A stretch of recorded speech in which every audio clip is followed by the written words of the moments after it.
Շատ լավ, նորից բարի երեկո, նորից փառք Աստծու, որ միասին ենք իրար հետ եւ ամեն անգամ իրապես չեմ դադարում փառք տալուց, որովհետեւ որը ավարտվում է, շատերս իրենց դժվարություններով, խնդիրներով, հարցերով, բայց միասին ենք եւ եկել ենք այստեղ Աստծո խոսքը սերտելու, Քրիստոսի կյանքին ծանոթ լինելու։ Միջև սկսելն ուզում եմ մի փոքրիկ առաջարկ անել բոլոր նրանց, ովքեր մեզ դիտում են։ Նայում եմ, որ ստատիստիկան ասում է, դիտողները մի քանի վայրկյան են դիտում ու հետո հեռանում են, երևի շատերի համբերությունը չի բավարարում, բայց վստահեցնում եմ, եթե մի քիչ ավելի սպասեն եւ փորձեն հասկանալ ինչ է կատարվում, իրենք կօգտվեն, որովհետեւ Սուրբ Գրքի սերտողությունը մի բան է, որ ամենտեղ չկա ու լինելուց էլ եկեղեցու սրբերի մեկնություններով չէ, որ լինում են, ուրեմն արժի երևի 1 ժամ այդ համբերություն ունենալ, դիտել եւ դրանից ինչ որ դասեր քաղել, մասնավորաբար այսօր, որ միասնաբար արդեն հասել ենք Մարկոսի 11-րդ գլխին,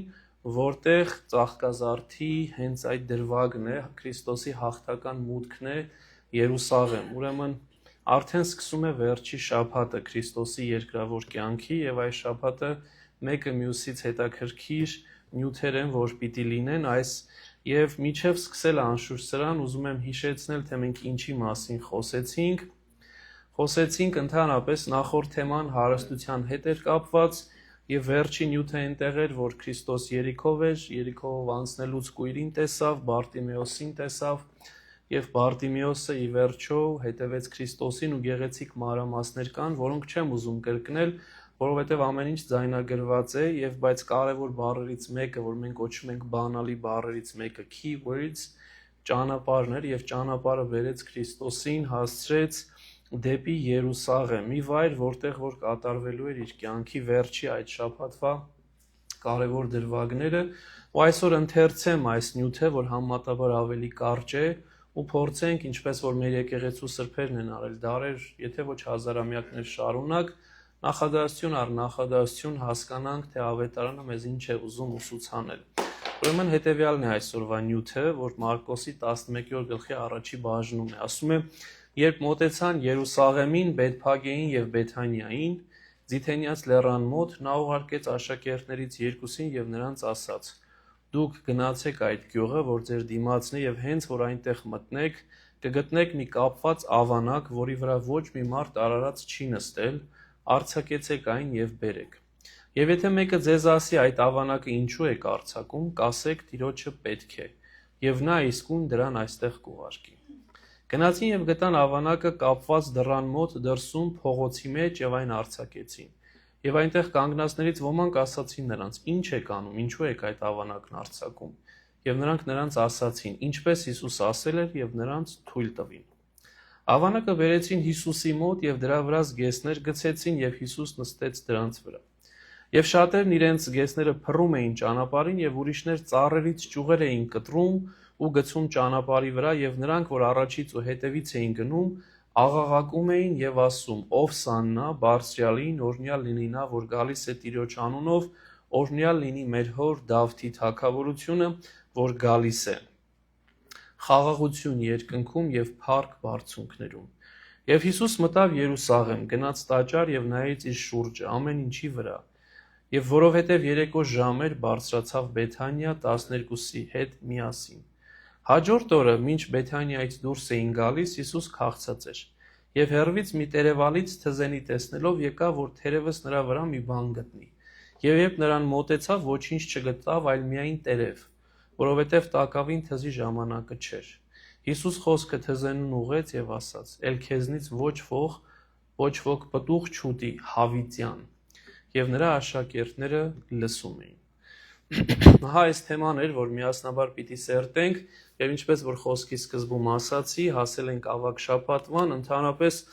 ամենից տոնական օրն է ավագ շաբաթը մեր եկեղեցու, ով բոլորս մանավանդ նրանք ովքեր որ եկեղեցու կյանքում ակտիվ են, ամեն օր գիտեն, որ իր իմաստն ունի, իր խորհուրդն ունի, սկսած ծաղկազարդի կիրակից, որ հաղթական մուտքն է,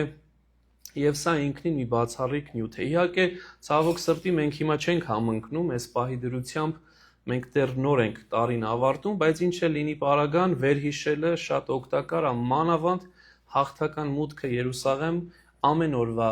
մի հիշեցում է, որովհետեւ ամեն օր Քրիստոս հաղթական մուտք է գործում մեր կյանքից ներս, ու այստեղ մեզ է մնում տեսնելու կամ ընդունելու Քրիստոսին այնպես, ինչպես որ ոմանք ընդունեցին, կամ դրական, կամ բացասական։ Ուրեմն ինչու այս հաղթական մուտքը տարբեր էր։ Մարկոսը մինչև օրս չասաց, որ Քրիստոս որևէ անգամ գնաց Երուսաղեմ, բայց մենք ունենք մյուս ավետարանները, ու եթե կհիշեք, ես անընդհատ փորձում եմ մեկը մյուսով համալրել, որովհետև 4 ավետարանները մեկը մյուսին միշտ լրացնում են, ու դրա համար ամեն անգամ դաշնավունի վրա դնում եմ նաև այն 10 կետերը, որոնք օգնում են մեզ Աստվածաշունչը ավելի լավ հասկանալ, որոնցից մեկն էլ հենց այս է, որ մեկը մյուսով լրացնեն։ Եթե Հովհաննեսը ընթերցեինք, պիտի տեսնենք, որ Հովհաննես ավետարանիչը մեզ ասում է, որ Քրիստոս առնվազն այս հաղթական մուտքից առաջ 3 անգամ եւս գնացել էր Երուսաղեմ, եւ սա մենք ընթերցենք Հովանու ավետարանի մի քանի գլուխների մեջ, բայց եւ այնպես այս ընթացքում այս մուտքը ինքնին լրիվ տարբեր էր, որովհետև ժողովուրդը մեծ ոգևորությամբ ու մեծ բազմությամբ գալիս են դիմավորելու։ Ինչու այս ավագ շաբաթը նաև կարևոր, որովհետև ուշադրություն դարձեք, բոլորս արդեն ինձ թվում է հիմա այսօր գիտենք, որ այսքան խոսելուց հետո, որ Մարկոսը բաղկացած է 16 գլուխներից։ Մենք հասել ենք 11-րդ գլխին, 11-ից մինչև 16-րդ գլուխը մեկ շաբաթվա պատմություն է մեզ պատմելու, իսկ 1-ից մինչև 10 գլուխը 3 տարվա։ Ուրեմն պատկերացրեք, 1-ից 10 գլուխը 3 տարվա պատմությունն էր Քրիստոսի երկրավոր կյանքի, իսկ ընդամենը 1 շաբաթվա պատմությունը մոտավորապես 6 գլխի մեջ է։ Որը հետևյալն է տալիս, թե ինչքան կարևոր է սա Մարկոսի համար, որ այսքան մանրակրկիտ այս վերջին 6-7 օրերը ինքը շեշտում է։ Եվ ինքը բացառություն չի։ Հովանու ավետարանն էլ 21 գլխից է բաղկացած, 12-րդ գլխից սկսում է հաղթական մուտքի նկարագրական Հովհաննեսը, փաստորեն 9 գլուխ միայն 21-ից Հովհաննեսը նկարագրում է վերջի շաբաթը Քրիստոսի ապրած կյանքի, որ դրա համար է ինքնին այսքան կարևոր ավագ շաբաթ կոչվածը, որ վերջի երկրավոր շաբաթն է, ու փաստորեն մենք հասել ենք այստեղ ու Մարկոսը մեջներից ամենակարճն է խոսելու այս մասին, բայց ինչքան էլ կարճ լինի, 6 գլուխ տրամադրելու այս ավագ շաբաթվան, ու Աստծո կամոք ու ողորմությամբ, եթե ամեն ինչ նորմալ լինի, մենք միասնաբար պիտի սերտենք այս վերջի շաբաթվա դրվագները, որ Քրիստոսի կյանքի ամենից կարևոր դրվագներն են Սուրբ Ծնունդից հետո։ Եվ ասում է, եւ մոտեցան Երուսաղեմին, հիմա սկսում ենք արդեն տեքստը, Բեթփագեին եւ Բեթանիային, Ձիթենյաց լեռան մոտ, նա ուղարկեց աշակերտներից երկուսին եւ նրանց ասաց. Ինչպես որ ասացի, գոնե 3 անգամ Քրիստոս արդեն իսկ գնացել էր Երուսաղեմ, բայց այս 4-րդ անգամը լրիվ տարբեր էր, եւ տարբեր էր, որովհետեւ ինքնին արդեն նախ կատարվում էր մարգարեությունը Զաքարիա 14-ի մեջ, որ ասվում էր այն օրը նրա ոտքերը պիտի կանգնեն Ձիթենյաց լեռան վրա Երուսաղեմի դիմաց։ Այլ խոսքով այդ մարգարեությունը, որ պիտի գար Տերը եւ պիտի կանգներ Ձիթենյաց լեռան վրա Երուսաղեմի դիմաց, կատարվում էր եւ փաստորեն հարյուրավոր տարիների սպասվածը կատարվում էր։ Եվ ինչու 2 հոգով։ Սա էլ շատ կարեւոր է որ հասկանանք, որովհետեւ 3 Սարգիսն էր մեր եկել ու հետս խոսում էր Սարգիսի Միջայլոց գալիս մեզ օգնում է առաջնորդանում, վալանտիերինգ անում եւ տեքստը կարդալուց ասեց ես մի բան ունեմ, ասեց ուրեմն ճիշտ են անում, որ օրինակ Եհովայի վկաները կամ մորմոնները 2-2 են, չեմ մտնում, այսինքն մոդելը ճիշտ է։ Այո, մոդելը ճիշտ է, որովհետեւ այն առումով է ճիշտ Աստվածաշնչյանին է, որ 2 հոգին միշտ մեկը մյուսին լրացնում են։ Ու դրա համար պատահական չէր, որ Քրիստոս հաճախ 2-2 էր ուղարկում մարդկանց, որովհետև երբեմն լինում է, որ մեկի հավատքը տկարանում է ու երկրորդը իրան զորակցում։ Այսօր մեր տղաներից մեկը, որին խոստացա, որ իր անունը չեմ տա, ինձ ասաց մեկ ուրիշ ինձ զանգեց, ասեց այսօրվա տեքստը կարդացել ես, թե չէ, ասեցի չէ, ասեց որտեվ ես էլ չեմ կարդացել այդ երկրորդը, եւ ասի դե լավ, այսօրվա նյութս եղավ, մեկը մյուսին հուսամուշ տվեցիք, որ գոնե կարդացած գաք։ Այս վիճակն է շատ հաճախ է եղել, որ երբ որ դու տկարանում ես քո կյանքում կողքինդ օգնում է։ Ընտանիքի օրինակն էլ է սա, երբ որ ամուսինն է տկարանում, կինն է օգնում, երբ որ կինն է տկարանում, ամուսինն է օգնում, ու սա այդ հրաշալի վիճակն է, բայց Քրիստոսի եկեղեցու կյանքում սա բացառիկ ու միակ մոդելը չի, որովհետև անշուշտ լավ է, որ ունենանք մենք կողակից, կողքի զինակից, այստեղ այդ բառը ավելի ճիշտ զինակիցն է, բայց օրինակ եթե տեսնենք առաքյալների պարագան, առաքյալները հետագայում էլ զինակիցներ չունեին, օրինակ հաճախ երբ որ տեսնում ենք Թադեոս, երբ որ եկավ Հայաստան, կողքը մարդ չուներ, Թադեոս եւ Բարդուղեմոս իրարից առանձին են եկել Հայաստան եւ իրարից առանձին են քարոզել, այսինքն այդ լյուքս կոչված այդ ճոխությունը, որ երկուսը միասին առաքյալները գնային միտեղ, այլևս չկար, ու այլ խոսքով սա training էր, անգլերեն բառն եմ օգտագործում, որ մենք էլ ենք շատանում, նախապես պատրաստում էր Քրիստոս, որ մեկը մյուսին զորակցի, բայց երբ որ արդեն մտնում ես կյանք, իրական կյանք, արդեն երբեմն այդ զորակիցը չունես, այդ զինակիցը չունես, դու ինքդ պետք է այնքան Քրիստոսով զորացած լինես, որ կարողանաս առաջ տանել եւ չթուլանալ քո հավատքի մեջ, այսինքն նախապատրաստական շրջանը իրապես շատ կարեւոր է։ Եվ ասում է, այստեղ արդեն Քրիստոս ասում է, դուք գնացեք այդ գյուղը, որ ձեր դիմացն է եւ հենց որ այնտեղ մտնեք, կգտնեք մի կապված ավանակ, որի վրա ոչ մի մարդ արարած չի նստել, արձակեցեք այն եւ բերեք։ Եթե ուշադրություն դարձեցիք, ես հենց որ բառը ընդգծել եմ եւ փակագծերի մեջ գրել եմ անմիջապես, որովհետեւ ամեն անգամ ասում եմ, ու սա շատ կարեւոր է, որ երբ որ օգտագործում ենք բնագիր այս դեպքում հունարենը, շատ բաներ, որ թարգմանության մեջ կորելա կամ մարդիկ անկարևոր են համարել ու չեն ճիշտ թարգմանել, բնագիրը մեզ օգնում է։ Եթե կհիշեք նրանք, ովքեր որ առաջի իսկ շրջանից մեր հետ են, Մարկոսի ավետարանը մի շատ գեղեցիկ կամ Մարկոս ավետանիչը միշտ մի բառ կա, որ շատ էր սիրում, եւ այդ բառը անմիջապեսն էր։ Անընդհատ ինքը այս բառն օգտագործում էր, անմիջապես, եւ ինքը չի դադարում օգտագործելուց, հունարեն այս բառը կոչվում է էֆտուս։ Եվ այս կոնտեքստի մեջ էլ կա անմիջապես բառը, որը մեկ անգամ եւս մեզ օգնում է հասկանալու, որ Քրիստոսի ավետարանը կամ Քրիստոսի պատգամը չի կարելի հետաձգել։ Ինչ որ անում ես անմիջապես առանց հետաձգելու, որովհետեւ հիշում ենք Քրիստոսի խոսքը, որ ասում էր վաղվա օրը քոնը չէ։ Եվ ինչու այս դեպքում նախ ուզում եմ նաեւ երկրորդ բառն էլ հունարեն նշեմ, որ պոլոս բառն է, որ նշանակում է ոչ թե պարզ ավանակ կամ էշ, այլ երիտասարդ, մատղաշ ավանակ։ Ու սա էլ շատ կարևոր է, որ ոչ այնքան ձագն է փոքրիկ, ոչ էլ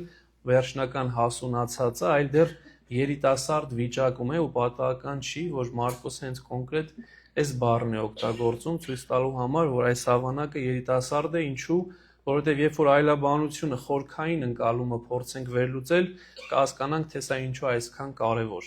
Օրիգինեսը, որ ընդհանրական եկեղեցու ամենից վաղ մեկնիչներից մեկն է ընդհանրապես պատմության մեջ, պատկերացրեք ապրել է 200-ականներին եւ արդեն ամենածավալուն Սուրբ գրքի մեկնություններն է գրել 200-ականներին։ Իհարկե իր մեկնությունների մեջ կան նաեւ մի քիչ ծայրահեղության գնացած վիճակներ, դրա համար եկեղեցու հայրերը մշակել են իր մեկնությունը, բայց ինչ է լինի պարագան, ասում է, որ պատահական չի, որ այս գյուղի անունը ավետարանիչը չի տալիս, որովհետև ասում է, ուզում է, որ մենք լավ հասկանանք, որ սա այլաբանությունը եւ գյուղն ինքնին համաձայն օրիգինեսի այս աշխարհն է, որը մի փոքրիկ գյուղ է երկնքի արքայության հետ համեմատած, որովհետև Քրիստոս հիմա մտնելու է, մեզ տանելու է դեպի երկնքի արքայություն, դեպի Երուսաղեմ, ու հետո մենք պիտի տեսնենք, թե Երուսաղեմ բառն ինքնին ինչ կարևոր իմաստ ունի նաև, որը մեզ միանգամից մտքերս միանգամից տանելու է վերև։ Այս ընթացքում, այս փոքրիկ տեքստի մեջ բազում մարգարեություններ են կատարվելու։ Ես արդեն մեկը նշեցի, հիմա երկրորդը ծննդոցի մեջ էր, որ նորից իրականացվում է, որ ասում է Հուդայից իշխան չի պակասելու, ոչ էլ առաջնորդ նրա կողերից, մինչև որ գա նա, ում պատկանում են հանդերձյալները, նրան են սպասում ժողովուրդները, իր ավանակին կկապի որդից, իսկ որդի ոստից էշի քուռակին։ Եվ սպասում էին փաստորեն, որ Հուդայի սերունդից պիտի գար իր հետնորդը, որ իրապես էլ այդպես եղավ, Դավիթից հետո Քրիստոս, եւ հենց ինքն էր որ Քրիստոս ինքը այդ սպասվածն էր, որ իր ավանակին կապեց որդից եւ որդի ոստից էշի քուռակին, այսինքն արդեն իսկ Աստվածաշունչ Մատյանի առաջին իսկ գրքի մեջ Աբրահամն էր եւ իր զավակները արդեն իսկ ամենասկզբից սպասվում էր, որ Հուդայի սերնդից, սա Քրիստոսի ժամանակվա Հուդան չի, Իսրայելի 12 ցեղերից մեկի որդիներից մեկի անունը Հուդա էր, որից նաև Քրիստոս է սերում, Դավիթը ու հետո Քրիստոս, որ իր սերնդից է գալու նաև ուրեմն ղեկավարը Տերը ու հենց ինքը էշի եւ ավանակի հետ էր առնչում, որ կապելու է, որ պիտի տեսնենք հազարավոր տարիներ հետո մոտավորապես արդեն պիտի իրականություն դառնար։ Բայց ինչու կենթանին պիտի որևէ մեկի Մարկոսն է շատ շեշտում այս մասին, որ որևէ մեկը պիտի նստած չլիներ այդ կենթանու վրա, այդ երիտասարդ էշի վրա։ Նախ որովհետև ինքնին Աստված այդպես էր պատվիրել, թվոց 19-ի մեջ ենք մենք սա տեսնում, որ Աստծուն նվիրվող կենթանին որևէ լծի տակ չպետք է եղած լինի։ Այսինքն ինքը ազատ պիտի լինի, որտեղ կոնկրետ այդ կենթանուն դու նվիրում ես Աստծուն, ոչ թե ինչ-որ մեկիններ այդ մեկից վերցնում ու տանում ես Աստծուն։ Իսկ Վարսեղ Մաշկևորցին, որ բացառիկ մեկնություն ունի Մարկոսի ավետարանի, նաև մեկ այլ տեղ է մեզ տանում, ասելով, որ ինքը պիտի ունենար մեկ Տեր, այս ավանակը, եւ այդ Տերը ինքը Քրիստոս է միայն։ Որտեղ ասում է, երբ որ մարդիկ մի քանի տերեր են ունենում, իրենք շնանում են։ Եվ սա էլ հենց հետաքրքրորեն այս միտքն էր տանում, որ հաճախ դրա համար Քրիստոս պիտի ասեր, չեք կարող երկու տիրոջ ծառայել, կամ Աստծուն պիտի ծառայեք, կամ մամոնային։ Ու այստեղ ինձ այս ընկալումը վերվեց, որ իրապես հաճախ երբ որ մենք փորձում ենք երկուսի միջև լինել,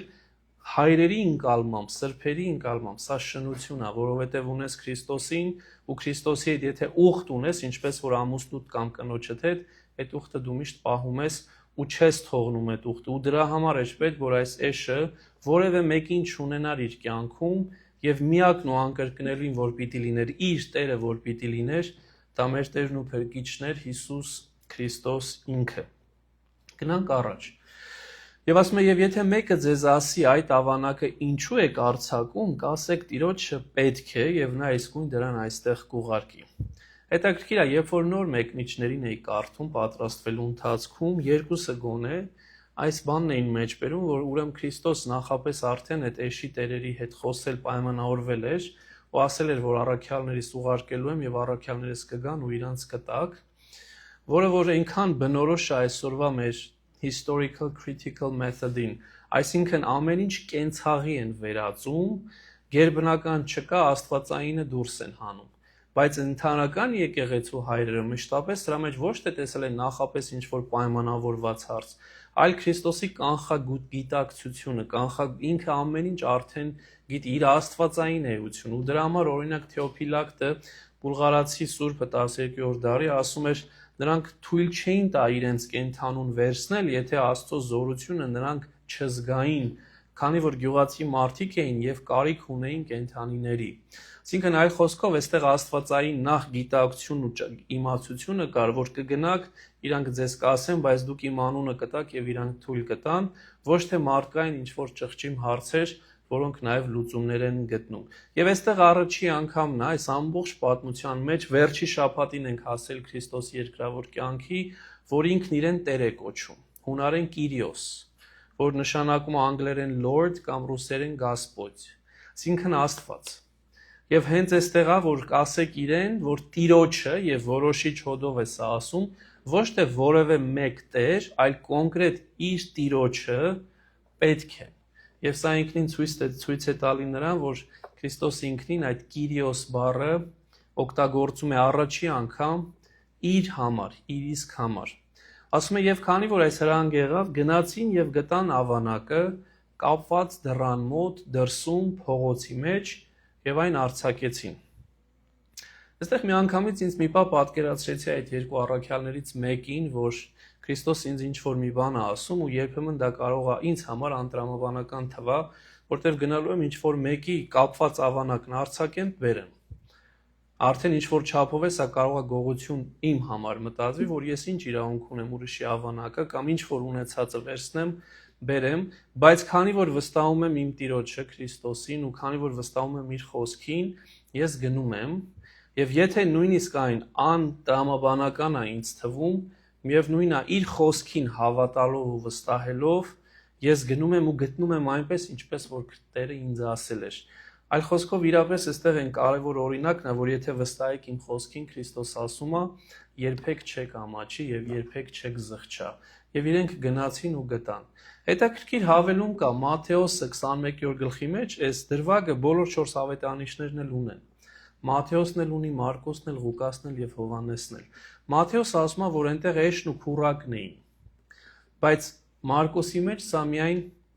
երիտասարդ էշի պարագան է։ Ոմանք սա նկատում են, որ մարգարեության իրականացում էր, որ ծննդոց 49-ի մեջ էր եւ դրա համար սա եղավ։ Ոմանք էլ ասում են, որ թերևս մեկը կամ մյուսը մեկին ուղակի նշեց, որովհետեւ այս դեպքում քուրակի ներկայությունը էական չէր։ Կարևորը որ էշը կար ու ամենակարևորը որ ինքը պիտի նստեր էշի վրա։ Հիմա ավանակ կերպարի մասին եմ ուզում խոսեմ, թե ով էր այս, ինչ էր այս ավանակը։ Մեկն էր, որ փողոցում կապված էր դռան մոտ, նա դեռ որևէ օգտակարություն չէր տվել, ապրել էր միայն իր համար։ Տեսեք, ինքը այո, լուծ չուներ իր վրա, որևէ մեկը իրան չէր հեծնել դեռ, բայց ինքը փողոցում դռան մոտ կապված էր եւ ոչ մի օգտակարություն չուներ եւ ընդամենը աննշան արարած էր, սակայն երբ Հիսուս իր վրա է հեծնում եւ իր ոտքերով, Քրիստոս իր ոտքերով, այդ էշի ոտքերով է տեղ գնում, այդ կենթանին դառնում անչափ կարևոր, որովհետեւ եթե սովորական փողոցում քայլեր, որևէ մեկը պիտի չկարևորեր կամ իր տիրոջ հետ քայլեր, բայց քանի որ Քրիստոս հեծեց այդ էշին եւ էշը դարձավ Քրիստոսի ոտքերը, այդ ժամանակա որ էշի արժեքը անչափ մեծանում է եւ հետո մենք երբ որ հոգեվորի վերածենք, կտեսնենք թե սա ինչքան նաև կարևոր է։ Ու այստեղ այս հարցադրումն եմ տալիս ինքս ինձ ու ուսամ մենք մեզ բոլորիս, որ արդյոք ես պատրաստ եմ դառնալու Քրիստոսի ոտքերը, որպեսզի Տերը մտնի Սուրբ Քաղաք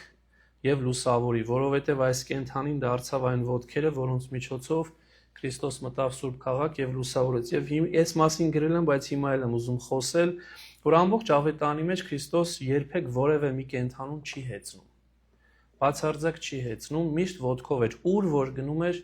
ոտքով էր գնում, բայց այստեղ ենք մենք տեսնում, որ ինքը մի կենթանու վրա է հեծնում, ու այդ կենթանին նժույգ ձի չի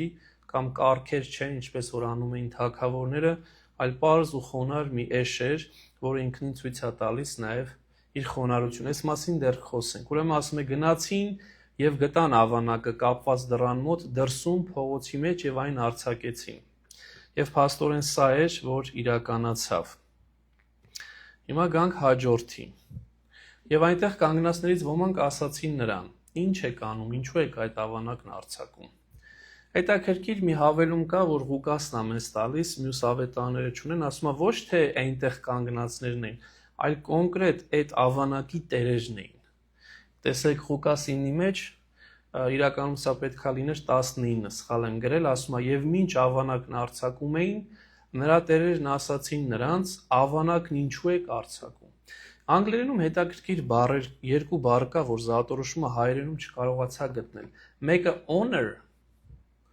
մեկը lord, երևի սեփականատ էր։ So այս դեպքում թարգմանված է մեկը իրապես որ սեփականատերն է կամ honor-ն է, իսկ մեկը տերն է։ Եվ փաստորեն ինչ է դուրս գալիս։ Ղուկասը մեզ օգնում է հասկանալու, որ կարծես թե այս կենթանին ինքը տեր ուներ։ Եվ այդ տերերը իրեն կապել էին փողոցի վրա դռան մոտ, բայց իրական տերը ինքնին Քրիստոսն է։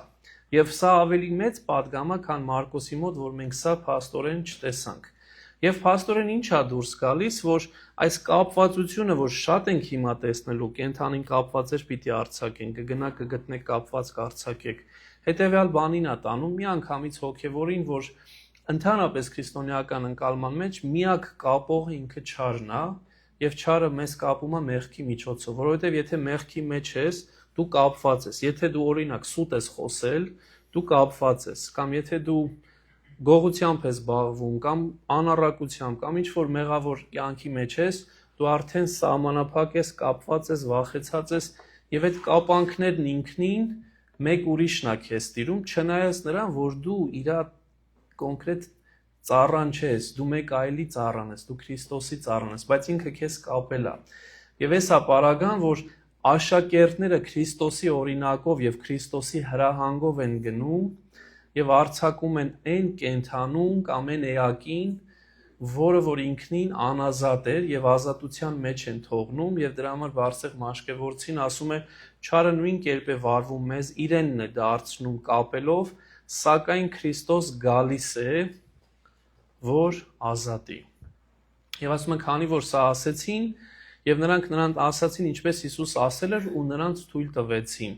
Երբ որ առաքյալները Քրիստոսի բառերն են կրկնում, որոնք զորություն ունեն, եւ կհիշեք, քանի անգամ, երբ որ դիվահարների էր բժշկում Քրիստոս կամ դևերի, մենք ավետարանում շատ ընթերցեցինք, Քրիստոսի խոսքը ամենազորեղ ուժն էր, եւ այս դեպքում էլ, երբ որ դու Քրիստոսի խոսքն ես կրկնում ուղղակի, նրանք այլևս անելիք չունեն եւ թույլ են տալիս։ Ու ինչ դուրս եկավ նաև այստեղ, որ մենք այսօր, եթե իրապես Քրիստոսի խոսքն ենք սերտում ու պահում ենք մեր մտքի ու սրտի տախտակների վրա, դա կարող է արդյունք տա, որովհետև Քրիստոսի խոսքը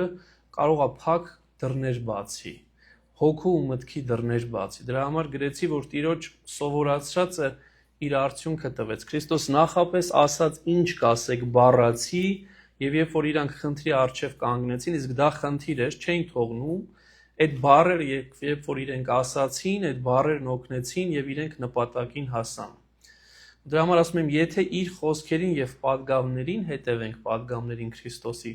ամեն ինչ կստացվի, նույնիսկ եթե այն անդրամաբանական է թվում։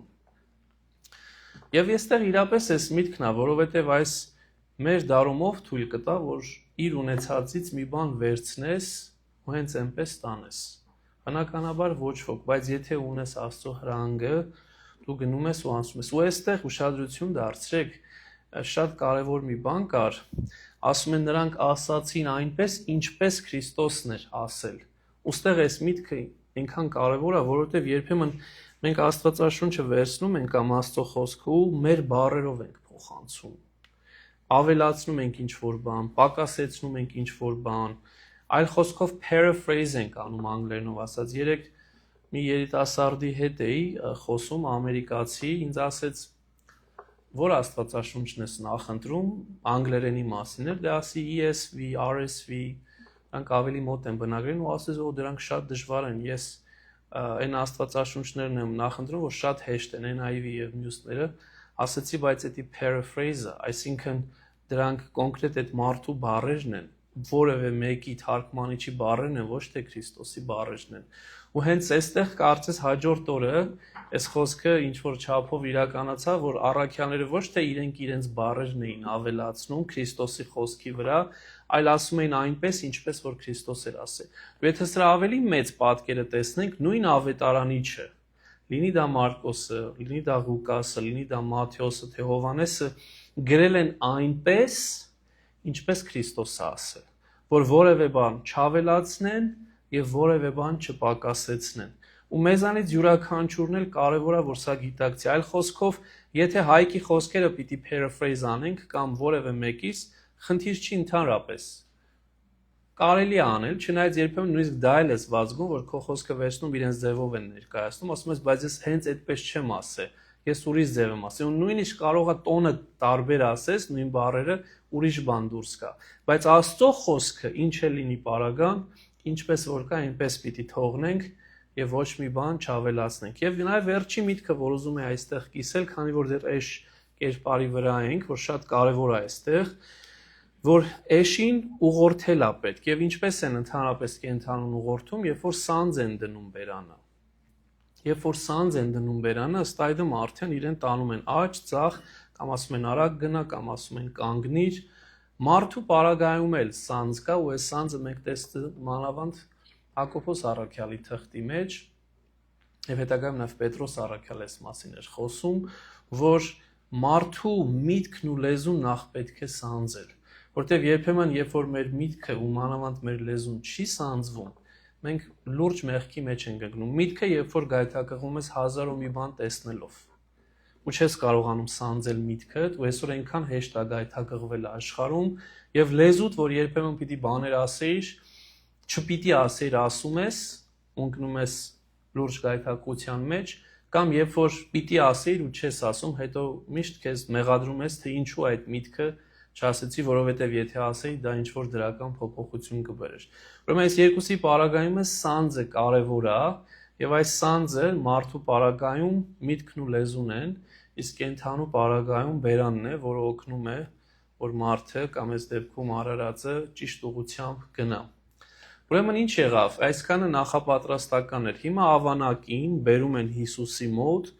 եւ դրա վրա զգեստներ են գցում եւ Հիսուս նստեց, ասում է դրա վրա։ Եվ այստեղ է ասում, որ այս առաջի դեպքն է, որ Քրիստոս ինչ որ կենթանու վրա է նստում։ Ու եթե հիմա պիտի տեսնենք, որ կապ կա ծնունդոց իր Քրիստոսի ծնունդի ու հաղթական մուտքի հետ համեմատական անցկացնենք, կտեսնենք, որ ինչպես որ ծնունդի ժամանակ Քրիստոս մենջերում, այսինքն գոմում, այսօրվա ասած, ախոռում ծնվեց, նույնը եւ կենթանիների մեջ ծնվեց, այս դեպքում նորից այս կենթանին կա ու երկուսի պարագայում էլ խոնարհությունը կա, առաջի դեպքում տարբեր կենթանիներ էին ու Քրիստոս այդտեղ ծնվեց եւ երկրորդ դեպքում էշն է, որ իրեն ուղղորդում է դեպի հաղթական մուտք,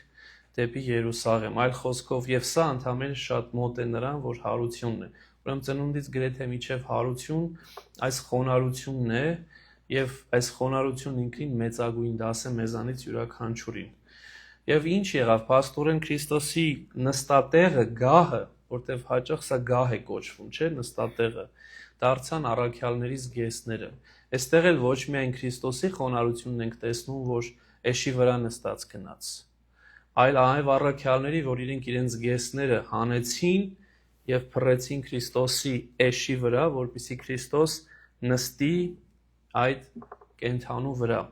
Եվ այս օրինակը ես ինքս ինձ էի ուզում բերել, որ մեզանից քանիսն են պատրաստ այսօր այդ նույն բանը անելու։ Մի փոքրիկ փոշոտվում է մեր շորը, շատ նեղվում ենք, կամ ինչ որ մի կաթիլ անկնում, սուրճ ենք խմում, մի բան ընկավ, ուր մնաց թողնես,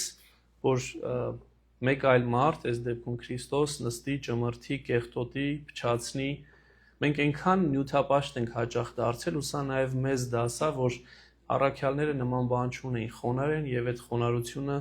տանում էին միջև անրաժ։ Եվ սա ոչ միայն խոնարհության նշան, այլ նաև սիրո նշան է, որովհետեւ եթե մեկին իրապես սիրում ես, քո համար այդ զգեստը արժեք չունի։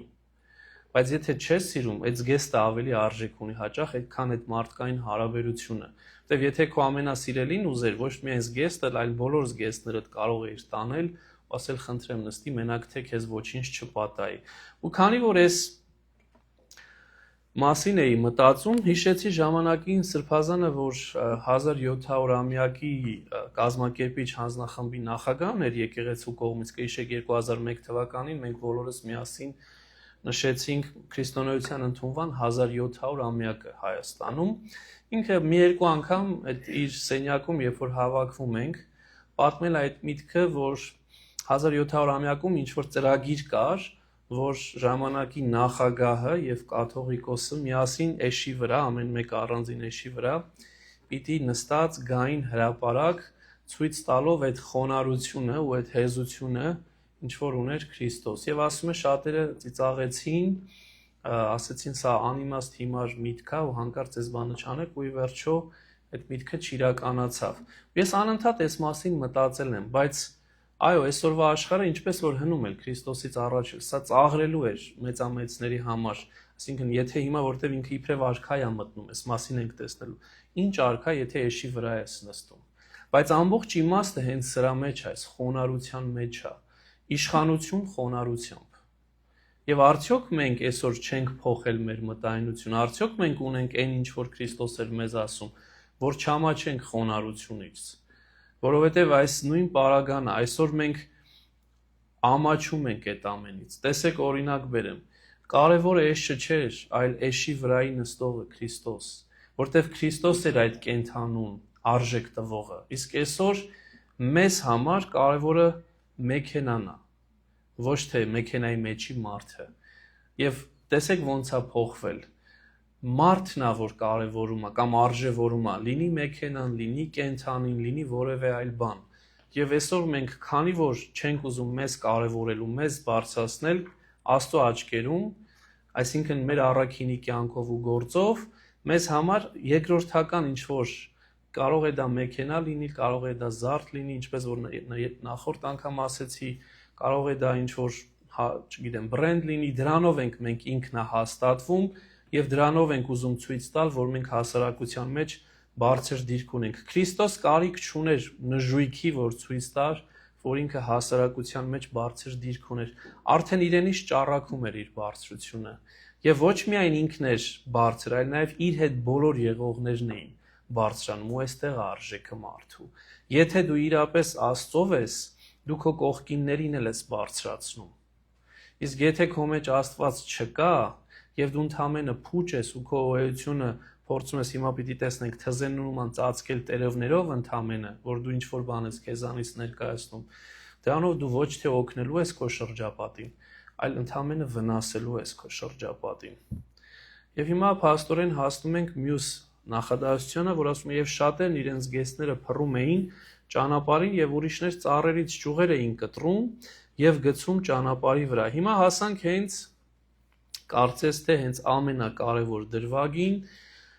վերջին այս շաբաթվա ծաղկազարդին, հաղթական մուտք, որ ուզում եմ մի պա պատկերացնենք, ժողովուրդ եկել է, արդեն զատկվատոնն է գալիս,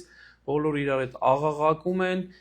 զգեստներ են փռում, այս դեպքում ճանապարհին եւ ուրիշներ ասում են ծառերից ճյուղեր են կտրում եւ գցում ճանապարհի վրա։ Ուզում եմ մի փոքրիկ այստեղ տարբերություն դնել։ Աշակերտները իրենց զգեստները գցեցին Քրիստոսի տակ էշի վրա դրեցին։ Իսկ ժողովուրդը իրենց զգեստները գցում էին Քրիստոսի էշի ոտքերի առջև ճանապարհի վրա։ Սա մեծ տարբերություն է։ Անընդհատ ամբողջ Մարկոսի ավետանում մենք տեսանք, որ աշակերտները Քրիստոսի ու ժողովրդի միջև միջնորդ են։ Երբ որ հացն էր բաժանում, միանգամից Քրիստոս չտվեց ժողովրդին, ասեց առաքյալներին տվեց ու առաքյալները բաժանեցին։ Այս պարագայում էլ առաքյալները անմիջապես Քրիստոսի տակ են դնում իրենց զգեստները, իսկ ժողովուրդը դնում է էշի տակ։ Բայց ուզում եմ այստեղ դրականը տեսնել, այն մարդիկ, որոնք որ գետնին են փռում իրենց զգեստը, որպեսզի կենթանին անցնի վրայով, սա իրապես խոնարհության նշան է, սա իրապես ոգևորության նշան է, որ պատկերացրեք իրենք այնքան են իրենց կարևորում, որ այդ խոնարհությամբ ու այդ ոգևորությամբ գցում են զգեստները, որպեսզի Քրիստոս անցնի։ Ոմանք էլ կան, որ զգեստները չեն գցում, այլ ծառերից ճյուղեր են գցում։ Սա ըստ ոմանց ոչ այդքան նվիրյալ ու սիրող քրիստոնյանա կամ Քրիստոսին ընդունողն է, որ պատրաստ չի իր զգեստը գցի, բայց պատրաստ է ծառից ինչ որ բան անել, ծառից ճյուղ կտրել ու գցել։ Իսկ ինչ ճյուղերի մասին էր խոսքը, բնականաբար սա շատ հստակ է, որ եթե Ձիթենյաց լեռն էր, ուրեմն ձիթենիներ էին, բայց Հովհաննես Ավետանիչը մեզ նաև օգնում է, որ 12-րդ գլխում այս միտքն է ասում, որ նաև արմավենու ծառերից ճյուղեր էին գցում, իսկ ինչու արմավենուց, որտեղ սա խորհրդանիշ էր հաղթանակի։ Մակաբայեցիների մեջ, գրքի մեջ մենք կընթերցենք, որ երբ որ մակաբայեցիները հաղթեցին հրեաների թշնամիներին, ժողովուրդ արմավենիներից ճյուղեր էր պոկում, նույն այս ձև եւ նետում էին մակաբայեցիների առջև, որոնք որ մեր օրվա, ասենք, վարդանանք էին, ըմբոսներն էին, որ հաղթել էին թշնամուն եւ գցում էին։ Այսինքն սա նշան էր հաղթանակի։ Թագավորն էր գալիս, հաղթանակած էր գալիս եւ մարդիկ ծառերից ճյուղերն էին նետում, կոնկրետ արմավենու ծառի ճյուղերն էին նետում ու գցում են։ Ու այս մասին մանրակրկիտ արդեն Զաքարյան էր խոսում, մարգարեն, որին բառացի մեջ ա բերում Մատթեոսը, իսկ Մարկոսը ուղղակի հիշում է, բայց ինչ էր ասում Զաքարիա մարգարեն, ասում էր ուրախացիր խնդությամբ դուստր Սիոնի, կանչիր ցնծությամբ դուստր Երուսաղեմի, ահա գալիս է քո թագավորը, քեզ մոտ, քո արդար, փրկագործ եւ խոնար թագավորը հեծած էշի քուռակի վրա։ Ուրեմն այս մարգարեությունը իրականանում էր հենց այդ օրը, եւ այդ թագավորը, որ գալիս էր, 3 կարևորագույն հատկանիշ ուներ։ Նախ արդար էր, երկրորդը փրկագործ էր, եւ երրորդը, որ շատ քիչ է հանդիպում ընդհանրապես թագավորների մեջ, խոնար էր։ Եվ այդ խոնարհությունը այն ձև եղավ, որ ինքը հեծել էր էշը եւ էշի քուռակ։ Ու այս սա էր, որ իրականանում էր այդ օրը։ Եվ ասում եմ, եւ նրանք, որ առաջից եւ հետևից էին գնում, աղաղակում էին եւ ասում։ Միջև ինչ էին ասելը, ուզում եմ մի քանի բան անել։ Նախ որ Արջևից ու հետևից Քրիստոսի մարդիկ կային եւ նշանակում է որ Քրիստոս շրջապատված էր մարդկանցով ու սա շատ կարեւոր է ովքեր էին արջևից գնացողները համաձայն հայրերի սրանք մարգարեներն էին ովքեր Քրիստոսից առաջ եղան եւ նախապատրաստեցին Քրիստոսի հողը իսկ Քրիստոսի հետևից գնացողներն իր առաքյալներն ու մենք ենք բոլորս ովքեր արդեն Քրիստոսի հետևորդներն են Ուրեմն Քրիստոս փառքով մտնում է Երուսաղեմ եւ սա 4-րդ անգամն էր եւ սա տարբեր էր ու ինչու էր տարբեր ինչու այս ողջևորությունը համատեսական ավետարանները Մատթեոս, Մարկոս, Ղուկաս այս մասին շատ բան չեն ասում այստեղ մեզ օգնում է Հովհաննես ավետարանը Հովհաննեսի ավետարանը որ այս դրվագն ասում է իսկ ժողովուրդը որ նրա հետ էր վկայում էր որ Ղազարոսին հենց գերեզմանից կանչեց եւ նրան մեռելներից կենդանացրեց եւ դրա համար էլ նրան ընթառաջ ելավ ժողովուրդը որովհետեւ լսել էին որ այդ նշաններն էր արել ինչ կապ ունի Ղազարոսի այս դրվագը իր հետ ձեր կարծիքով բայց ինչ կապ ունի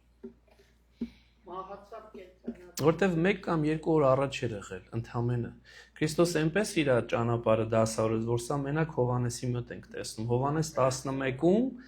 Ղազարոսին հարություն է տալիս Հովհաննես 12-ում արդեն հաղթական մուտքն է եւ դրա համար է մարդիկ այնքան ողջևորված են շատերը որովհետեւ 4 օրվա մեռածին հարություն է տվեց Ղազարոսը մեկն էր որ շատերը գիտեին բոկեն ժողովուրդը եկավ տեսավ ու անբացատրելի հրաշք էր կատարվել 4 օրվա մահացածը որ քույրն ասում էր միգուցե արդեն փտել է ինչ ես անում հարություն ստացավ ու հա թե ինչու էս ողջևորությունը կար որովհետեւ իրենք հասկացան որ այս եկողը ինքը այն մեծագույն իրանց սպասված մեսիանն է ու հենց Ղազարոսի հարության դրվագը մեծ նպաստ բերեց որպեսզի ժողովուրդը այս անգամ որ Քրիստոս մտնում էր Երուսաղեմ մեծ ողջևորությամբ ընդունի իրեն Եվ հետաքրքիր է, ինչքան էլ որ ես մի բան ուզում եմ հիմա պիտի ընթերցենք, որ Մատթեոսն ասում է քաղաքը դղրդում էր։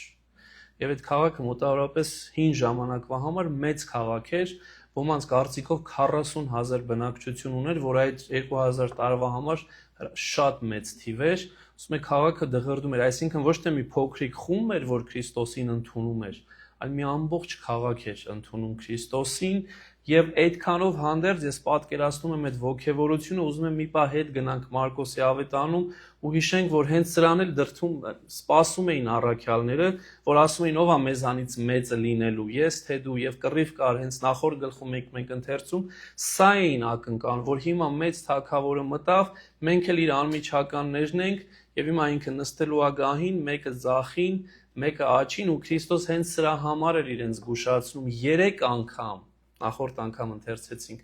որ ես այս փառքով որ մտնում եմ, գիտեմ ուր եմ գնում, ոչ թե ինձ փառք են տալու, այլ ինձ խաչելու են, չարչարելու են, թքելու են իմ վրա եւ ինձ ի վերջո մահապատժի են ենթարկելու։ Այսինքն երբեմն հաճախ մենք արտաքինին ենք խաբվում։ Ժողովուրդը ողջևորվել է, ամեն ինչ լավ է, բայց Քրիստոս խորքը գիտի ու գիտի թե ինչ է լինելու։ Ու եթե իմաստուն ենք ու եթե Քրիստոսի խոսքին հետևորդ ենք, մենք գիտենք թե խորքը ինչ է ու դրա համար արտաքինով չեք խաբվում, որտեվ հաճախ աշխարհը մեզ արտաքինով այդ ուրախությամբ մեր ականջին հաճելի բաներ ասելով մեզ ողջևորումը ու ի վերջո մեզ շեղում է իրական ճանապարհից ու դրա համար էր որ Քրիստոս 3 անգամ զգուշացրեց իր առաքյալներին, որ իմացեք սա չի, շուտով ինձ նախատելու են, չարչարելու են ու խաչելու են, իմացեք որ սա է կատարվելու։ Եվ ինչ էին ասում այս մարդիկ, Հովսաննա բարձրյալին, օրհնյալ լինի նա, որ գալիս է Տիրոջ անունով, օրհնյալ լինի մեր հոր Դավթի թագավորությունը, որ գալիս է խաղաղություն երկնքում եւ փառք բարձունքներում։ Նախ այս բառը, որ նաեւ մեր համար անունել է դարձել, ու ոչ միայն մեր համար, ոմանց համար եւս, նշանակում է բառացի փրկիր մեզ, խնդրում ենք։ Փրկության նշանը ու այս բառը եբրայերենով Սաղմոս 117:25-ի մեջ կա, իսկ բողոքականյան 118:25-ի մեջ, բայց հետագայում Դավթից հետո այս բառը ոչ թե բառացի նշանակեց փրկիր մեր, այլ ավելի բացականչական, ոնց որ ասում ենք ուռա ենք ասում կամ հուրե ենք ասում, այս ողջևորության նշանն է, չնայած խորքի մեջ իր մեջ ունի նաև այս աղերսական փրկիր մեզ, save us գաղափարը։ Եվ քանի որ այս տողնը մոտենում էր տաղավարահարած տոնի գաղափարն է, the Feast of Tabernacles, այս շաբաթվա ընթացքում ամեն օր Օվսաննա էին ասում 6 օր իրար հետևից ժողովուրդը, իսկ 7-րդ օրը 7 անգամ էին Օվսաննա ասում, ցույց տալով իրենց ոգևորությունը ու փաստորեն համընկավ այս տոնի այս մտքերը եւ Քրիստոսի գալուստը։ Իսկ Սաղմոս 117-ի հաջորդ համարը սա էր, ասում է. «Օրհնյալ ես դու, որ պիտի գաս Տիրոջ անունով, մենք օրհնեցինք քեզ Տիրոջ տնից, մեր Տեր Աստվածը երևաց մեզ, կատարեցեք տոնն ուրախության մատղաշ ճյուղերով, մուտքից մինչև անկյունները սեղանի»։ Հենց սա էր այս օրհնությունն էր, որ կատարվում էր, որի մասին արդեն այս անգամ էլ Սաղմոս երկուն էր մեզ վկայել։ Իսկ Ղուկասը եւ Հովհաննեսը նույնպես, բայց Ղուկասին միայն բերեցի, կոնկրետ ասում է հենց հստակ. օրհնյալ է թագավորը,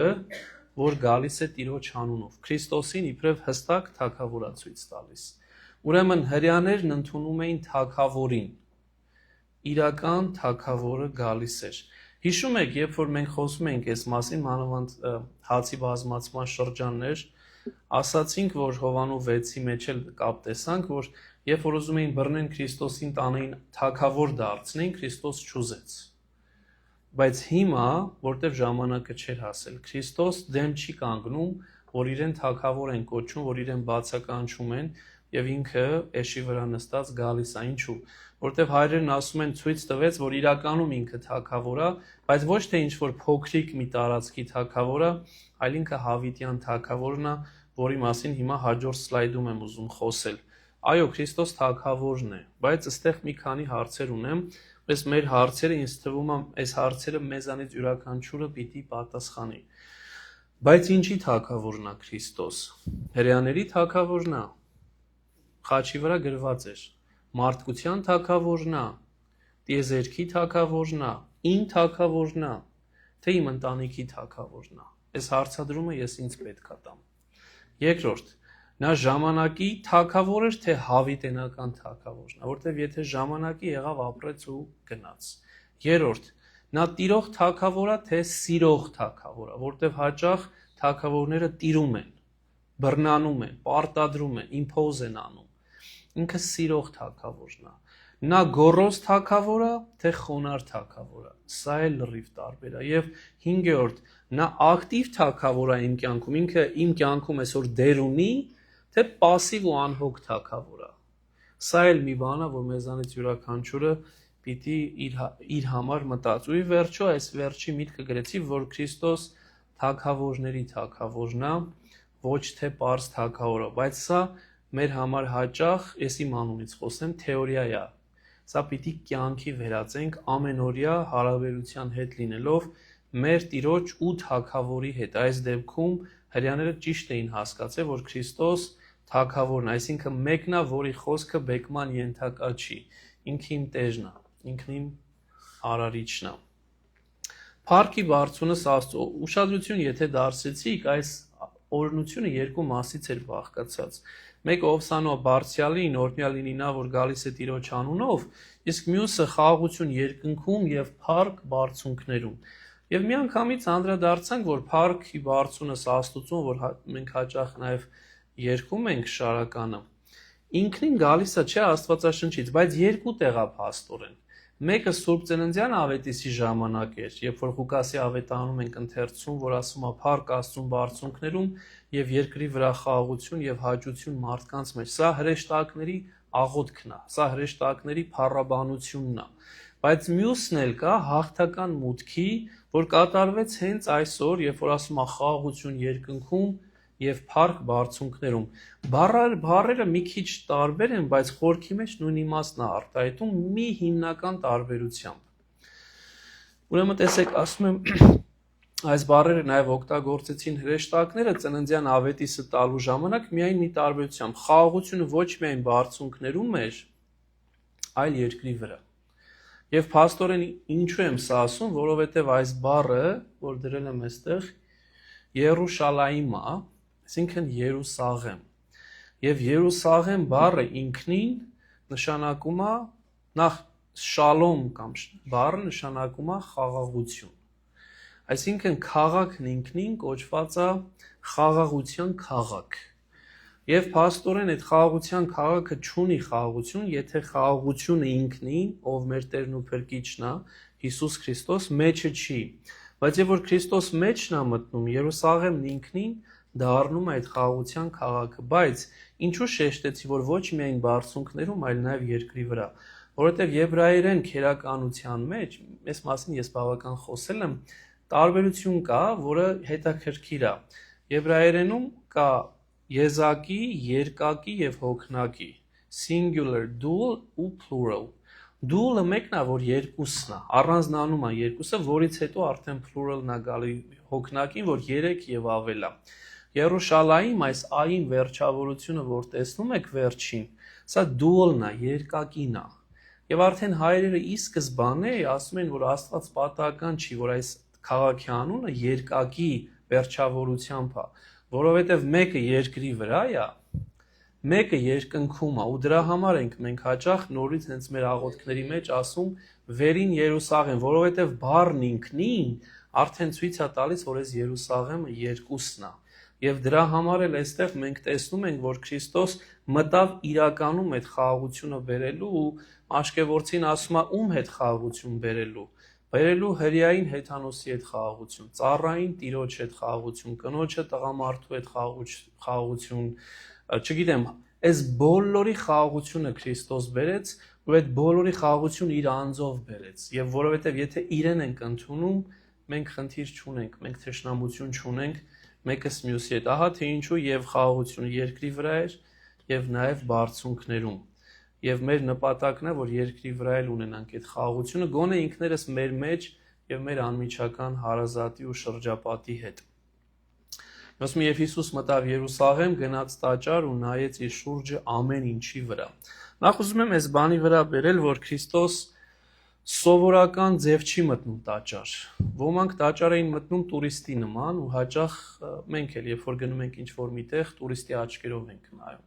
Գեղեցիկ է տաճարը։ Երբեմն մտնում ես իբրև խոնար հավատացյալի աչքերով, ամեն ինչը քո համար սուրբ է եւ ամեն ինչի համար ուզում ես խոնարհվես, այդ պատերը համբուրես, այդ սրբությունը զգաս, որ անբացատրելի է, բայց Քրիստոս անգամ սրա ձևով էլ չմտավ։ Քրիստոս մտավ տաճարը, ասում է ու նայեց իր շուրջը ամեն ինչի վրա։ Մտավ իբրև մեկը, որ այս կողմ անայում, այսինքն ինքը տեժն է։ Ինքը այդ տաճարի տեժն է, ինքը մտավ իր տունը։ Եվ դրա համար Մաղաքի արդեն մեկ ուրիշ մարգարեության մեջ ասում է եւ հանկարծակի իր տաճարը կգատերը, որին դուք փնտրում եք։ Եվ իրականում այս մարգարեությունն էլ կատարվեց, որ հանկարծակի Տերը մտավ տաճար, այն տաճարը, որը որ իրեն էր, ոչ թե իբրև ուխտավոր, ոչ թե իբրև տուրիստ, այլ որպես Տերը այդ տաճարի։ Եվ այստեղ այս տաճարի մեջ է, ուզեցի այս միտքը նախապես էլ ասեցի Մատթեոս 21-ի մեջ, որ ասում է միջև տաճար մտնելը քաղաք երբ որ մտավ, եւ երբ նա մտավ Երուսաղեմ ամբողջ քաղաքը դղրդաց եւ ասում էին ով է սա, իսկ ժողովրդի բազմությունն ասում էր սա Հիսուս մարգարեն է, որ Գալիլեայի Նազարեթ քաղաքից էր։ Ուրեմն նույնիսկ նրանք ովքեր որ Քրիստոսին չէին ճանաչում, հետաքրքրված էին թե ով է Քրիստոս եւ ոմանք միայն մարգարե էին չնայած իրեն տեսնում, բայց այս հետաքրքրությունը կար։ Դրա համար էր, որ Քրիստոս նույն Մատթեոսի ավետարանում միայն այստեղ կա այս միտքը, գոնե ես այդ եմ հիշում, որ ասում էր, բայց ասում եմ ձեզ, որ այստեղ տաճարից մեծ մեկը կա, իրենի նկատի ուներ, այսինքն նույնիսկ այս տաճարը, որ սրբություն սրբոցն էր հրեաների համար, հաջորդ թեմայում մենք տաճարի մասին շատ կխոսենք, որտեղ գալու է տաճար, մաքրելու է տաճարը, հաջորդ թեման դա է, ինքը հստակ պիտի ասեր, որ ես իբրև Հիսուս Քրիստոս տաճարից մեծն եմ։ Իսկ տաճարից մեծը միայն մի անձ կարող է լինի, դա էլ Աստված ինքն է։ Եվ ուրեմն ինչ կատարվեց տաճարում։ Այստեղ Մարկոսը ընդհանրապես ոչինչ չի խոսում, ինչ կատարվեց տաճարում, միայն ասում է, որ հասան տաճար, հետո ուշ էր ու գնացին 12-ի հետ Բեթանիա։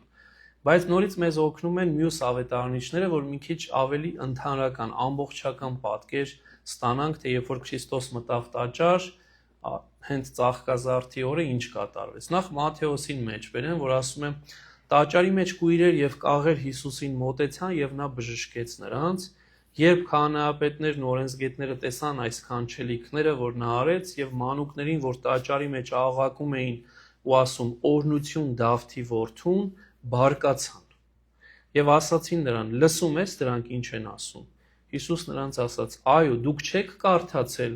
թե երեխաների եւ ծծկերների բերանով օրնություն կատարեցիր Այսինքն այս խոսակցությունը շատ հստակ լինում է ու մանավանդ նորից մեկ այլ մարգարեություն է իրականանում, որ անգամ երեխաներն են փառաբանում ու այս անգամ ոչ թե այլտեղ, այլ ինքը հենց նույն տաճարի մեջ։ Ղուկասը մեկ այլ հետաքրքիր դրվագ է մեզ տալիս 19-րդ գլխի մեջ, երբ որ ասում է, իսկ փարիսեցիներից ոմանք ամբողջի միջից ասացին նրան վարդապետ, սաստիր քո աշակերտներին։ Նա պատասխանեց եւ ասաց. ասում եմ ձեզ, որ եթե դրանք լռեն էլ այդ քարերը կաղաղակեն։ Ուրեմն տաճարի մեջ խնդիր եղավ։ Լինեն օրենսգետները, լինեն քահանայապետերը կամ փարիսեցիները խնդիր ունեն, որովհետև չէին կարողանում ընդունել այդ մեծ ոգևորությունը, այդ մեծ փառաբանությունը, որ քաղաքից տեղափոխվել էր տաճար ու տաճարի մեջ էր կատարվում, ու դրա համար Հովհաննես 12-ը արդեն 3-րդ ավետարանիչը կարծես թե վերջի մեղքն է խփում այս ամեն ինչին, երբ որ ասում է իսկ փարիսեցիները միմյանց ասում էին, տեսնում եք, որ ոչ մի օգուտ չի ստանում, ահավասիկ ամբողջ աշխարհը նրա հետևից գնաց։ Եվ սա կարծես թե իրենց վերջի որոշումն էր, որ այս մարդուն մենք պետք է ոչնչացնենք, որովհետև ինչ որ անում ենք ոչ մի օգուտ չի ստանում եւ ահա մի ամբողջ աշխարհ Քրիստոսի հետևից է գնում։ Ուրեմն այս ամենը այս շատ կարևոր դրվագներն էին, որ կատարվում էին տաճարի մեջ, ինչի մասին ցավոք Մարկոսը ընդհանրապես լռեց, բայց փառք Աստծո ունենք Մատթեոսին, Ղուկասին եւ Հովհաննեսին, ովքեր մեզ օգնեցին, որ ամբողջական պատկերը տեսնենք, թե ինչ կատարվեց, որովհետև ասում է Մարկոսին վերադառնանք, ասում է եւ որովհետև երեկո ժամ էր, բարձրացավ Բեթանիա 12-ի հետ միասին։ Տակրկիր միտք կար, որ երբեք չէի մտածել, անգլիացի Բիդն է ասում 8-րդ դարի իրենց սուրբը, ասում է ամբողջ Երուսաղեմում տեղ չգտնվեց, որ Հիսուս իր առաքյալների հետ մնար, ինչպես դա եղավ իր ծնունդի ժամանակ, եւ դրա համար գնաց Բեթանիա։ Հետաքրքիր էր ու ինչ որ չափով իմաստ տալիս, որովհետև այո, փաստորեն չեղավ ու ինքը մտավ այդ բոլորը ոգևորվեցին, փառաբանեցին, շորերը գցեցին եւ այլն, բայց երբ որ արդեն գործնականում օգնության հարց եղավ, Քրիստոս բնակության վայր չունեցավ։ Ու դրա համար ինքը գնաց Բեթանիա, իսկ ինչու Բեթանիա, որովհետև 1 կամ 2 օր առաջ Ղազարոսի հարություն էր տվել, Ղազարոսը Բեթանիայից էր եւ իր պատվին նաեւ ճաշ այնտեղ արեցին, այսինքն ինքը ամենայն հավանականությամբ սա ենթադրություն է, ավետարանես մասին ոչինչ չի ասում, բայց տրամաբանական է, որ գնաց նորից Ղազարոսի Մարթայի ու Մարիամի տուն, այնտեղ հանգրվանելու, որտեղ 1-2 կիլոմետր ասում են հեռավորությունը, որ առավոտյան պիտի գար նորից քաղաք, ու այս 6-7 օրվա ընթացքում հիմնականում պիտի Երուսաղեմում Քրիստոս լինի։ Ասում է հաջորդ օրը մինչ Բեթանիայից դուրս էին գալիս, Հիսուս քաղցած էր։ Հետաքրքիր է, կհիշեք մենք մի քանի անգամ այս մասին խոսեցինք, որ անընդհատ ասում է աշակերտներն անգամ ուտելու ժամանակ չունեին, քաղցած էին, բայց չէին կարողանում, որտեղ անընդհատ մարդիկ էին գալիս, ինչքան ուզում էին մեկուսանան, միևնույնն է մարդիկ էին գալիս։ Ու այս մոտեցումն էր, որ երբեք կարծես Քրիստոս չի քաղցում, մենակ աշակերտներն են սովածում, քաղցում։ Բայց այստեղ նաև Մարկոսը մեզ օգնում է հասկանանք, որ Քրիստոս կատարյալ մարդ է եւ Քրիստոս ինքն էլ է քաղց զգում, ինչպես որ նաև ծառավ էր զգում, ինչպես նաև մնացած բոլոր մարդկային կարիքները, որ մարդ ունի, որտեղ ոչ մի բանով սովորական པարզ մարդուց պակաս չէր բացի մեղքից, որտեղ մարդու արարման ժամանակ մեղքը չկար, դա վիրուսա որ մտավ եւ ինքը քաղցած էր փաստորեն։ Եվ սա միակ տեղն է, որ Մարկոս ավետարանիչը սա նշում է, բայց եթե խորքը գնանք, կհասկանանք, որ Մարկոսի այս միտքը ավելի խորքային է։ Քրիստոս պարզ քաղցի մասին չի որ խոսում է, որովհետև բնականաբար այդ վայրում, որտեղ որ ինքը գիշերեց, հաստատ մի բան կար ուտելու, ավելի շատ այստեղ հոգևոր ու այլաբանական իմաստ ունի, ու այստեղ մի անգամից հիշեցի Մատթեոսի 5:6, այսինքն Լեռան քարոզի մեջի երանիները, որ Քրիստոս մեզ ասաց, երանի նրան, որ քաղցն ու ծառավն ունի արդարության, ոչ թե պարզ հացի, այլ արդարության։ Եվ Քրիստոս այստեղ էր, ու դրա համար հայրերն ասում են Քրիստոսի քաղցած լինելը խորհրդանշում է մարդկության փրկության համար Տիրոջ ունեցած մեծ ցանկությունը եւ փափագ է։ Ինքը մեծ ցանկություն ու փափագ ունի, մեծ քաղց ունի, որ ինձ ու ձեզ փրկի։ ինքը առավոտվանից այդ քաղցով իջնելու է քաղաք, որպեսզի մարդկանց կարողանա նախ մաքրի տաճարը եւ հետո փրկության մեծագույն ավետիսը մեզ բոլորիս փոխանցի։ Եվ ասում է եւ հերվից մի տերևալից թզենի տեսնելով եկա որ թերևս նրա վրա մի բան գտնի։ Նախ ուզում եմ նորից մեկ այլ մարգարեություն այստեղ նշել, Ովսեե 9:10, որ ասում է գտա Իսրայելին ինչպես խաղող անապատում եւ տեսա նրանց հայրերին որպես պահակ վահահաս թզենու մեջ։ Թզենին խորհրդանշաբար ընդհանրապես հին կտակարանյան ընկալման մեջ նշանակում էր խորհրդանշում էր Իսրայելը։ Թզենին նաև խորհրդանշում էր մարդուն։ Եվ ուշադրություն դարձրեք, այստեղ պատահական չի, որ ես թզենու տերև եմ դրել, որտեղ հայրերն ասում են թզենու տերևը ու մարդու ձեռքը շատ նման են իրար, որ սա խորհրդանշում է մարդու աշխատանքը, քո ձեռքերի կատարած գործը, եւ թզենին մի բան է, որ պտուղ պիտի տա, եւ մենք նույնիսկ թզենու առակ ունենք Քրիստոսի բացի սրան, եւ գիտենք, որ թզենուց կամ որևէ այլ ծառից, բայց կոնկրետ էստեղ թզենու պարագանա, որ Քրիստոս պտուղ է ակնկալում։ Ուրեմն երկու իմաստով մարդարարած կամ մարդկությունն ընդհանրապես եւ Իսրայելը ինքնին, որը որ հերվից բառը շատ կարեւոր է, տերևալից ու գեղեցիկ է երևում, հերվից լավ է երևում, օքեյ է, խոստումնալից է երևում, անգլերենով promising է երևում,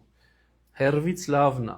Եվ հաճախ կյանքում էլ է այդպես, երբ որ մարդուն հերվից ես ճանաչում, խոստումնալից է, promising է, միջև որ մոտենում ես իրեն։ Եվ երբ որ մոտեցավ ասում է, ոչինչ չգտավ, այլ միայն տերև, որովհետև տակավին թզենու ժամանակը չէր։ Եվ այստեղ հետաքրքիր մի միտք կա, որ Մաղաքիա մարգարեի մոտ է, որ ասում է Իսրայելին նմանացնում ոչ միայն թզենու, այլ անպտուղ թզենու, որը պիտի պտուղ տար եւ Աստված իրենից ակնկալում էր պտուղ, բայց Իսրայելը պտուղ չտվեց, որովհետեւ եթե Եսայի 27-ը նայենք, ասում է պիտի ծաղկի Իսրայելը եւ աշխարհը պիտի լցվի նրա պտուղով, բայց արի ու տես, որ փաստորեն Քրիստոս երբ որ եկավ ու պտուղը պիտի փնտրեր,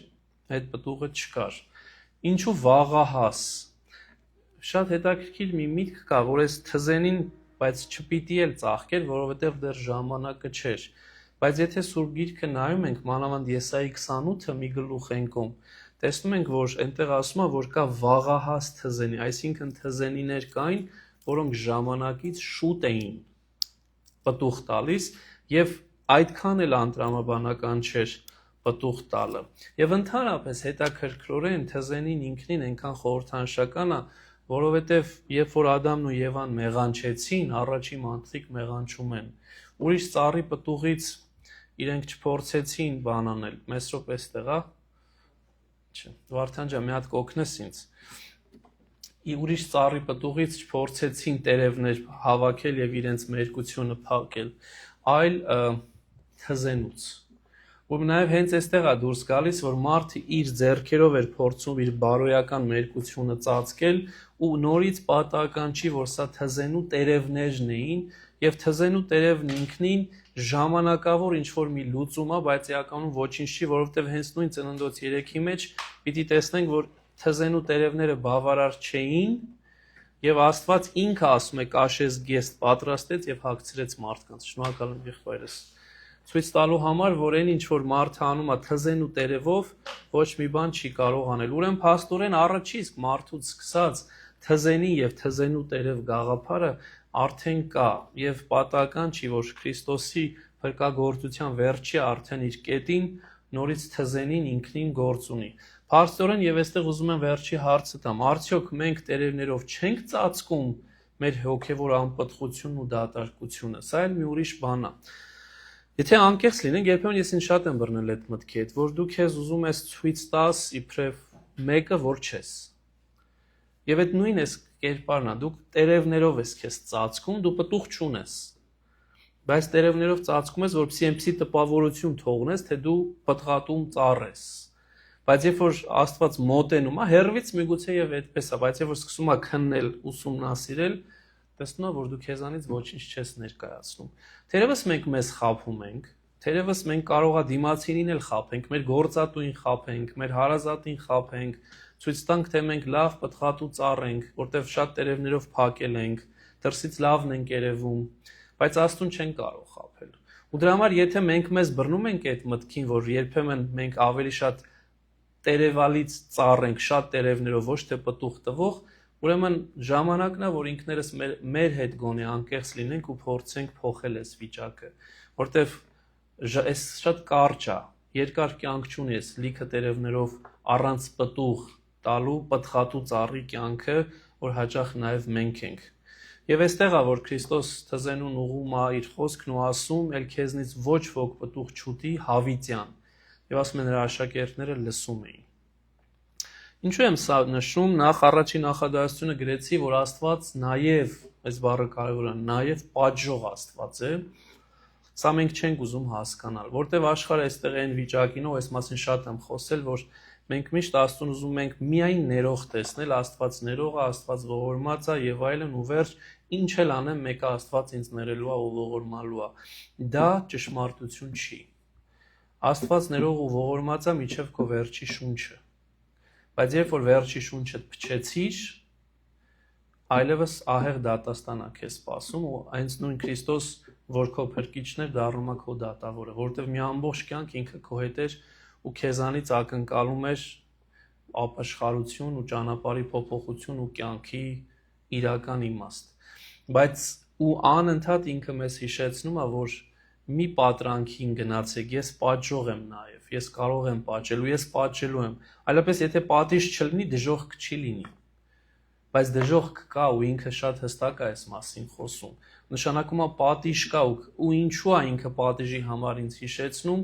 որ ես անպտուղ չլինեմ, որ ես փորձեմ պտուղ տամ, ու նույնիսկ պատիժը սովորական ժամանակավորել չի, ասում է հավիտյան է, հավիտյան, այլևս հավիտյան պտուղ թող քեզանից չգա, այսինքն վերջ, անվերջ է լինելու։ Ու դրա համար այս միտքը գրեցի, որ հաճախ մենք Աստծուն իբրև մեր կամակատարն ենք տեսնում, որ մեր կամքը կատարում է, Աստված ջան, ես կանես, Աստված ջան, ինձ ների Աստված, չէ, Աստված մեր կամակատարը չի, Աստված նախ իր կամքն ունի եւ ուզում է, որ մենք իր կամքին հետևենք։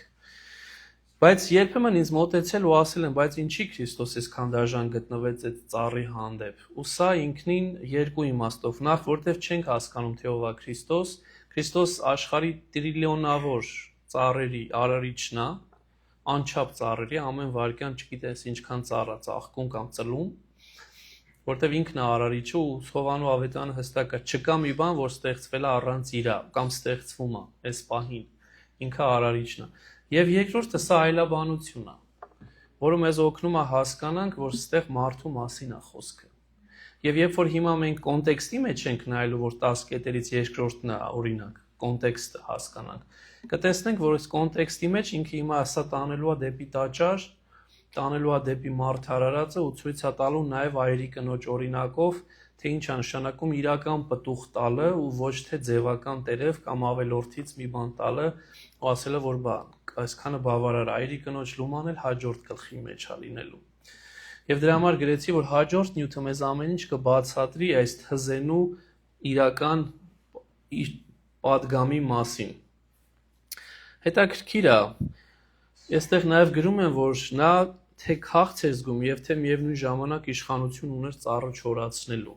Այդ նույն Քրիստոս, որ կարծես թե ավետարան ասում է առավոտյան դուրս եկավ ու քաղցած էր, իշխանություն ուներ ծառը խոսքով չորացնելու։ Այլ խոսքով իր համար շատ հեշտ կլիներ այդ ծառին հրահանգել եւ այդ ծառը իրան պտուղ տար, թուզը եւ ինքը այդ թուզը ուտեր։ Ինչպես որ 5000-ի օրինակ եղավ, երբ որ 5000-ին երկու ձուկն ու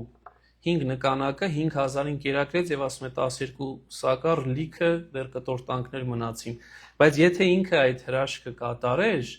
թզենին դրանից ոչինչ չէր ունենա։ Թզենին ինքը պետք է այդ թուզը տա։ Այլապես եթե ամեն ինչ Աստված անում, ել մենք ինչի համար ենք, ել մենք ում համար ենք։ Ու սրա համար էր նաեւ շատ կարեւոր, որ հասկանանք, որ մեզանից ուրեմն Քրիստոս ակնկալում է աշխատանք պտուղ եւ միշտ այս մասին խոսել եմ, ոմանց համար կարող է սա կրկնություն լինի, ոմանք նույնիսկ ձանձրանան, բայց ես չեմ ձանձրացնում այս բառը ասելուց, պտուղ հունարեն նշանակում է կարպոս։ Կարպոս ինքնին հոմանիշ է արդյունքի, result-ի։ Եվ Աստված մեզանից կարբոս, պտուղ, result, արդյունք է ակնկալում։ Եվ մեզանից յուրաքանչյուրը կոչված է այդ արդյունքը տալու, որովհետև կարող է անսպասելի ժամանակ Քրիստոս գա ու ինձանից արդյունքը տա, ինձ ոնց որ էս թզենուն եղավ։ Ինքը չէր սպասում, որ այդ ժամանակ արդյունք ուզելու։ Եվ եթե մենք արդյունք չունենք, պտուղ չունենք, կարող է եւ այս նույն թզենու իրականության մեջ մտնենք։ Որոնք են բանալի բառերը, որոնք կուզեի ձեր հետ կիսել։ Առաջինը Երուսաղեմն է, տաճարը, ավանակը, կապված եւ արձակված լինելու գաղափարը, զգեստներ, ճյուղ, ճանապարհ, ամբողջ այս ընթացքը ճանապարհն է։ Թզենին իբրև խորհրդանիշ, տերևը նորից իբրև խորհրդանիշ, պտուղ եւ երկու բառակապակցություն, ոչ ոք չի նստել, դա շատ կարեւոր է, ոչ մի այլ տեր չես ունեցել, եւ երկրորդ Տիրոջը պետք է։ Այս հրահանգը, որ ասեցին Տիրոջը պետք է, ամեն ինչ թողեց եւ փոխեց այդ կենթանու կյանքը։ Հաճախ այս մասին չխոսեցի, ուզում եմ հիմա խոսել, որ մենք ուզում եմ գիտակցենք, որ մենք էլ Տիրոջը պետք ենք, եւ սա կանչ է Տիրոջ կողմից, it's a calling անգլերենով ասած, մենք Տիրոջը պետք ենք։ Եվ կամ հետևում ենք այս պատգամին, այս calling-ին, կամ չենք հետևում։ Եվ վերջում մի փոքրիկ հոգեվոր վերլուծություն, որ ամեն անգամ փորձում եմ անել, ու որը հետևյալն է։ Իմ անունից ես էլ հաճախ նմանվում եմ անբան էակի, ով կապված է դռան մոտ, ճանապարհի վրա եւ չի կարողանում շարժվել։ Ինձ արձակող ձեռքեր են պետք, ովքեր կօգնեն եւ կտանեն ինձ Քրիստոսի մոտ։ Տերն ինձ կօգտագործի ամենից կարևոր իր առաքելության համար եւ չնայած ես կկրեմ նրա ծանրությունը իմ վրա, բայց կլինեմ ամենից ուրախ անոթը իմ Աստծո համար, որտեղ ուրախություն էր տիրում։ Արդյոք Հիսուս իմ սրտի քաղաք մտել է եւ խաղաղացրել է այն։ Ես նրան ընդունել եմ իբրև իմ թագավորն ու Տերը եւ ամենակարևորը շարունակում եմ ընդունել, որտեղ այդ մարդիկ սկզբից ընդունեցին, հետո չընդունեցին։ Հավիտենական արքան եկել է դառնալու իմ հոգու եւ սրտի արքան, որ տիրի իմ մտքին եւ դառնա կյանքիս առաջնորդը։ Արդյոք պատրաստ եմ սիրտս փռել Տիրոջ ոտքերի առջև, ոչ թե զգեստներս։ Եթե Տերը հրաշք է կատարում, այն ինքնանպատակ չէ, այլ պատգամ ունի փոխանցելու, դաս ունի սովորեցնելու, հասկանան, որ Տերն ինձնից պտուղ է ակնկալում եւ դա կարող է անսպասելի ժամանակ լինել։ Եվ վերջի այս միտքը միշտ պատրաստ պետք է լինենք, որովհետև չգիտենք ոչ օրը եւ ոչ այս ժամը։ Եվ շնորհակալություն ասելով ուզում եմ հիշեցնել, որ շաբաթ օրը տոն ամենասրբոց հնոց եւ նորոց հայտնից եւ անհայտից է, այսինքն Halloween անգլերեն բառը, որ հայերենով նշանակում է բոլոր սրբերի տոնը։ Ինչու եմ սա ուզում կարևորել, որտեղ Ամերիկայում վաղն է դա, իսկ նույն շաբաթ մեզ մոտ շաբաթ օրը սա հին դեռևս հազարավոր 1500 տարի առաջ նշված տոնա, որ սրբերի հիշատակություն ու երբեմն կան սրբեր, որոնք որ անհայտ են, իրենց համար էլ հիշատակություն լինի, եւ այսօր աշխարհը այդ սրբերի հիշատակությունը վերափոխեց չարիքի հիշատակության, եւ մենք առանց հասկանալու մեր երեխաներին դրանով ենք անցկացնում, մանավանդ այդ վախենալու ինչ որ բաների մեջով անցկացնելով։ Մենք կոչված ենք հիշելու իրական տոնի իմաստը։ Իրական տոնը սրբերի հիշատակությունն է, այն սրբերի, որոնք Քրիստոսի համար իրենց կյանքն են տվել, նման այն ավանակի, որ տեսանք, որը Քրիստոսի համար ծառայեց եւ կրեց Քրիստոսի ծանրությունը, բայց միևնույն ժամանակ դարձավ այն օրնված անոթը, որի առջև շորերն էին փռում, որի ոտքերի առջև ու ասում էին Օվսաննա։ Եվ սա է իրական քրիստոնյայի կամ սրբի կյանքը, եւ ամեն անգամ ոչ թե փորձենք խավարից պարտվել, այլ լույսով հաղթել խավարին, հիշեցնել մեր կողքինին, որ բոլոր սրբերի տոնը այլ իմաստ ունի, սրբության տոնը, եւ մեզանից յուրաքանչյուրն էլ կոչված է սրբության, որովհետեւ սրբությունը միայն ինչ որ մարդկանց համար չի ու որևէ մեկը սուրբ չի ծնվում։ Մենք բոլորս կոչված ենք սրբանալու Քրիստոսով, Քրիստոսի սուրբ արյամբ եւ իր կամքը կատարելով։ Այսքանը շնորհակալ եմ բոլորից, որ միասին ենք։ Նորից ուզում եմ հիշեցնել,